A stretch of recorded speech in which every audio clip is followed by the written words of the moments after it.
Hai, Assalamualaikum warahmatullahi wabarakatuh. Perkenalkan, saya Heni Widianingsi MPD. Pada kesempatan kali ini, untuk mata kuliah pembelajaran PKN di SD, kita akan membahas mengenai hakikat, fungsi, serta tujuan dari pembelajaran PKN di SD. Tapi sebelumnya, kita harus memahami dulu apa yang dimaksud dengan pendidikan menurut Undang-Undang Sisdiknas Nomor 20 Tahun 2003.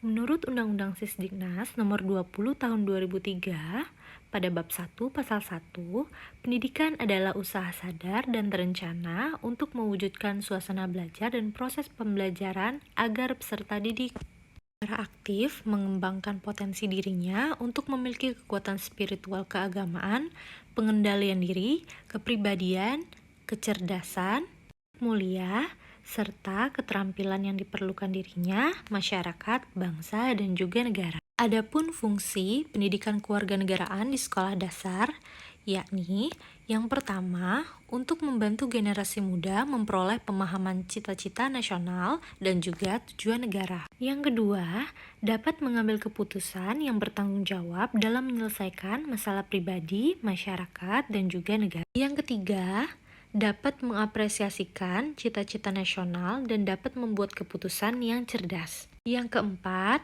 sebagai wahana untuk membentuk warga negara yang cerdas, terampil, dan kreatif, serta berkarakter yang setia kepada bangsa dan negara Indonesia dengan merefleksikan dirinya dalam kebiasaan berpikir, bertindak sesuai dengan amanat Pancasila dan Undang-Undang Negara Kesatuan Republik Indonesia tahun 1945.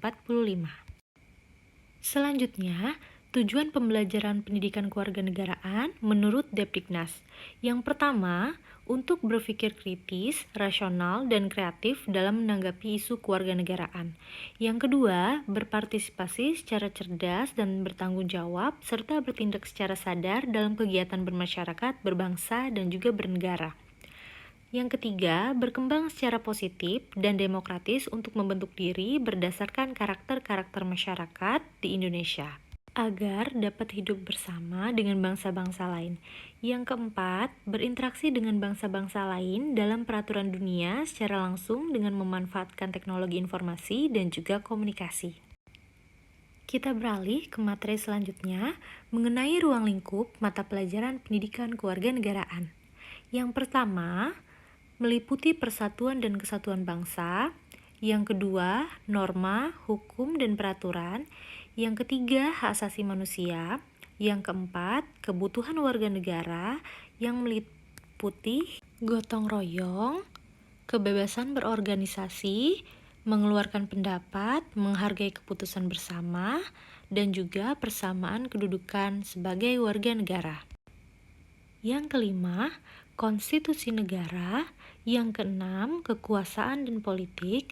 Yang ketujuh, Pancasila. Dan yang terakhir, mengenai globalisasi. Nah, untuk materi yang terakhir, kita akan membahas mengenai tuntutan pedagogis pendidikan kewarganegaraan di SD. Istilah pedagogis diserap dari bahasa Inggris yaitu pedagogical, yang berakar dari kata paes dan ago, yang berarti saya membimbing. Kemudian muncul istilah pedagogi yang artinya ilmu mendidik atau ilmu pendidikan. Tuntutan pedagogis dalam modul ini diartikan sebagai pengalaman belajar yang diperlukan untuk mencapai tujuan pendidikan kewarganegaraan. Pendidikan kewarganegaraan memiliki visi utama sebagai pendidikan demokratis yang bersifat multidimensional. Pendidikan kewarganegaraan dinilai sebagai mata pelajaran yang mengusung misi pendidikan, nilai, dan moral dengan alasan sebagai berikut. Yang pertama, materi pembelajaran PKN adalah konsep-konsep nilai Pancasila dan Undang-Undang Dasar tahun 1945, beserta dinamika perwujudan dalam kehidupan masyarakat negara Indonesia. Yang kedua, sasaran akhir dari pembelajaran PKN adalah perwujudan nilai-nilai dalam perilaku nyata dalam kehidupan sehari-hari. Yang ketiga, Proses pembelajaran menuntut terlibatnya emosional, intelektual, dan juga sosial dari peserta didik itu sendiri. Sehingga nilai-nilai itu bukan hanya dipahami yang bersifat kognitif, tapi dihayati bersifat objektif dan dilaksanakan bersifat perilaku. Nah, itulah tadi materi hari ini untuk mata kuliah pembelajaran PKN di SD. Semoga materi pada hari ini bisa dipahami dengan baik. Dan sampai jumpa pada pertemuan selanjutnya. Wassalamualaikum warahmatullahi wabarakatuh.